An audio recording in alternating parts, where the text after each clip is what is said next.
Hi everyone, Louis here from Harness Innovation. So I just wanted to jump on and do a quick video about a vision statement workshop that I've literally just come out of.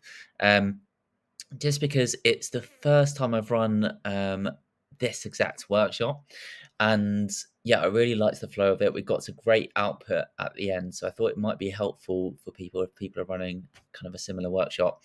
Um, so yeah, so a bit of background. So this is for a non-profit client who are developing their strategy essentially. So they're developing their overall vision for the organization. Last month we did a mission workshop, which was all about coming to that mission statement, which they were really happy with. So yeah, really happy to kind of be called back in to do the vision statement. So the flow of the workshop. So I'll just literally just go through every bit, and yeah, just obviously leave me any comments if you've got any questions about how a certain thing was run. So I started off with an icebreaker. So I always start with an icebreaker even before I go into like what is a vision statement, what are we going to be doing, what's the agenda. Even like a big introduction into who I am, I always start with an icebreaker. So this one I love. I actually nicked it from someone on LinkedIn. I just randomly came across it. So yeah, sorry if you're watching this and you're like, um, oh, Louis next that, but I can't remember his name unfortunately. I'll see if I can find that. But yeah, this icebreaker is called Ones and Twos. Um, Super simple, and yeah, basically what it is you kind of get these funny questions like pizza or pineapple on pizza or not, or like ketchup in the fridge or cupboard, or Game of Thrones, is it awesome or is it overrated, cats or dogs? And then you basically say, so do you love cats or dogs? So cats is one and dogs is two, and then you get everyone in the room to hold up either one or two. This is really good if you got loads of people, by the way, and if it yeah, it just can get really messy if you kind of want everyone to speak when there's loads of you in the room. But yeah, the team really liked it, and yeah, they said they were going to use it use it with some of their students, which is really cool. But yeah, but importantly, the reason that I start with something like this is because um, people are normally, especially with virtual workshops, they're coming in from other meetings, they're coming in from really busy work. Um, and I could tell when the team joined that they were super busy and they had like a really important project. They were just finishing up and actually joined the meeting a bit late, which ended up being fine because well, I'll come on to that in a sec actually. But yeah, so starting with that really helps. It really helps to obviously break the ice, but also just injects a bit of laughter into the room, which is really important when people might be a bit stressed. So um, after that, I did the bit of an explanation of like what a vision statement is, and also just an introduction to this type of workshop. So most people are not used to super structured workshops and a process like this. So they're obviously used to open-ended, unstructured meetings. And I kind of explained this is all about getting a tangible, actionable result at the end, um, which is really important to kind of set that up. Otherwise, it can kind of create a bit of a weird atmosphere. Just because there's lots of working alone together, and obviously people want to share, can want to share and vocalize stuff. But if you set this expectation up front, that we're not going to have lots of never-ending discussion, that kind of really helps. Um, and yeah, just the benefits of having a vision statement. So it provides direction, inspires people, it's motivational, and um, really, it's also just because funders ask for it as well. So it's quite crucial to have. Um, and what's the difference between a mission statement and vision statement? So a mission is more focused on like what's the company's doing or what the charity nonprofit is doing, and a vision statement is more where we're hoping to get to in the future. So it's being big and it's being bold, um, but it's also grounded in some realism as well in terms of what we're wanting to achieve. Cool. And then this was the agenda. So obviously super simple, introduction, uh, warm up, and then vision statement development. And this is the ground rules. So really important to set this expectation up front. I stole this from Brittany Bowering. So shout out to Brittany. That's why it's got the German for car park, which is park house. I don't know why I left that in, but yeah. So yeah, I'll just go through these. So it's really important for a virtual workshop, some of these. So stay with me. So when people have lots of Teams messages coming up, they have emails popping in. That if they're in an office, they have people distracting them. So encouraging people to stay with you is just a great kind of starting point. Camera on. So just again really helps with engagement levels. Ask people to participate and be supportive of each other. Obviously, most teams are, but obviously always good to remind people. And then the park house or car park. So this is where we can say something like, if people start to go off track, and it might be really important, but it might not be relevant for the exercise. So that's where you can say something like, really, really interesting point, and I can tell that there's lots to explore here. However, I'm not sure we've got time to delve into that now. So what I suggest is that you capture that on a post-it, and if we've got time, we'll come back to it at the end of the session. But if not, you'll obviously have this board and you can pick this up as a discussion with the team afterwards. And that can just really help people feel like they've been listened to. And yeah, and you can ideally, if you've got time, come back to it. Cool. And then the next section was just a bit of a warm up with Miro. So a lot of facilitators are obviously very used to using Mural, Miro, and all these tools. But most people aren't. So I still like to do a bit of a refresher, and it's mainly things on like really simple, like how to create a post-it note. And I stole this from AGN Smart actually, which is quite cool. If you've got a Mac, this is how you like create a post-it note. If you've got Windows, this is how you create a post-it note. And the team can kind of mess around and practice for a bit. But yeah, really important, I think, just to get the basics down. Cool. And then the next section is obviously developing our vision statement. So this is the main part of the workshop, really. So I normally kick off when we've got like a series of exercises. I normally kick it off by explaining this is a part of, this first bit is part of a series of exercises. There's 4 stages to it. And the way it's going to work is that one exercise leads onto another. And at the end, there'll be a culmination of all the bits we've just worked on. And that's where we can pull together all the separate parts we worked on and create our vision statement. So that's kind of the explanation.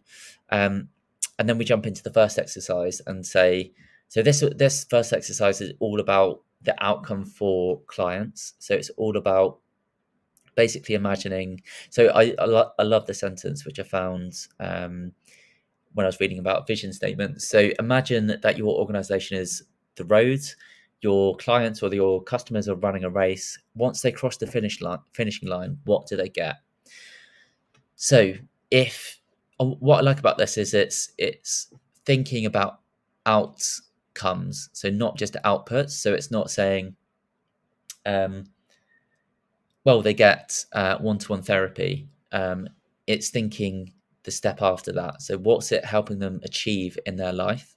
So we've got some great input here. So things like purpose, hope, resilience, and I think framing it in this way really helped me get to those really good answers.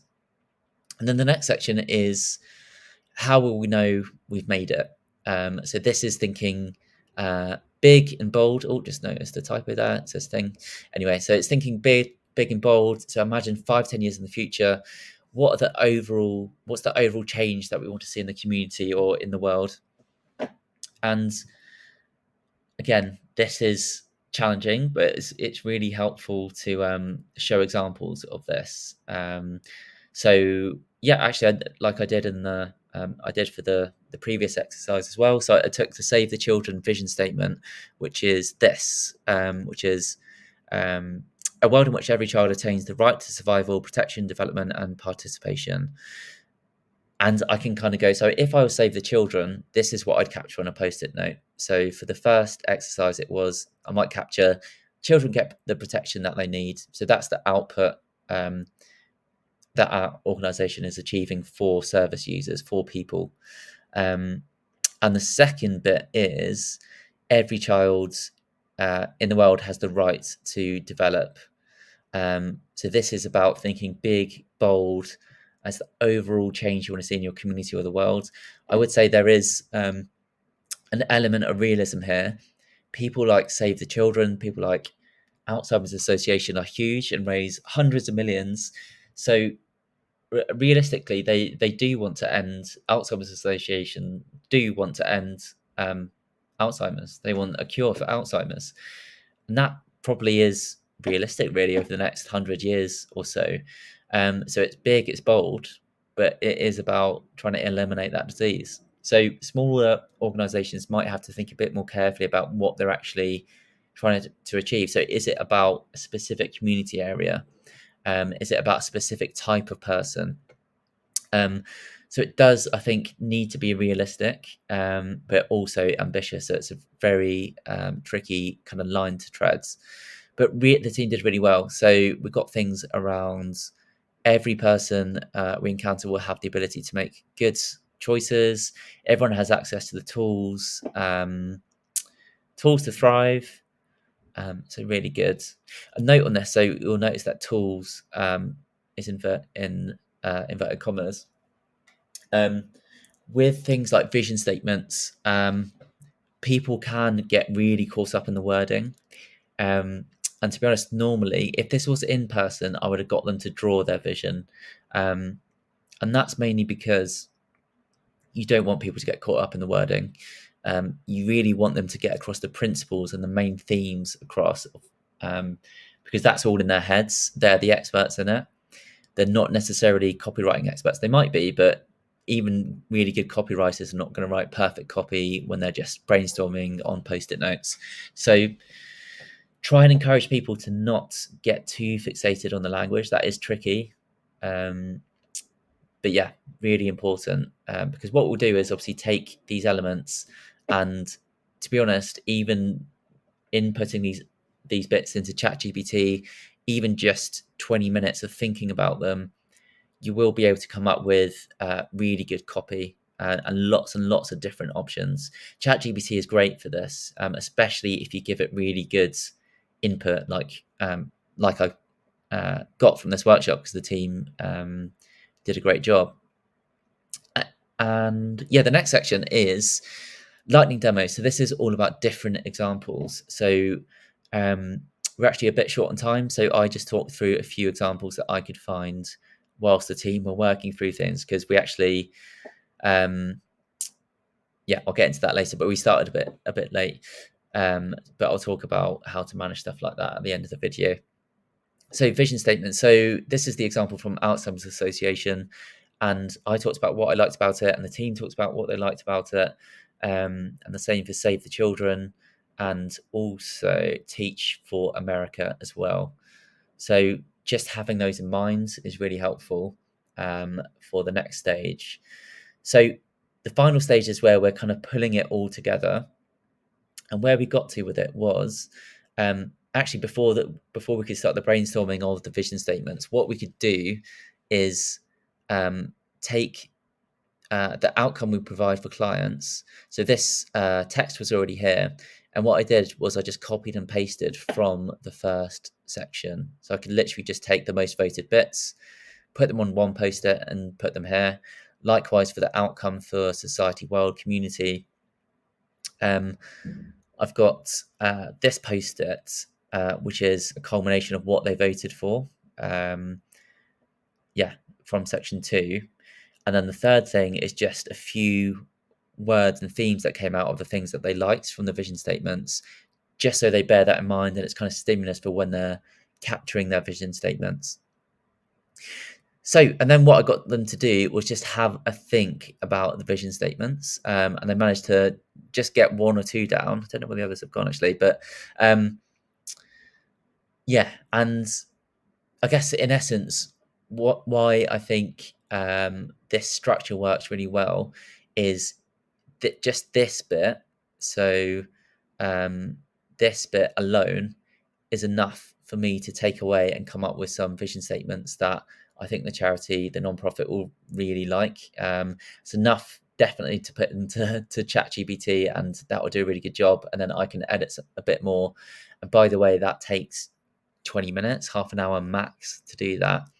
And yeah, so this process took in total about 40 minutes.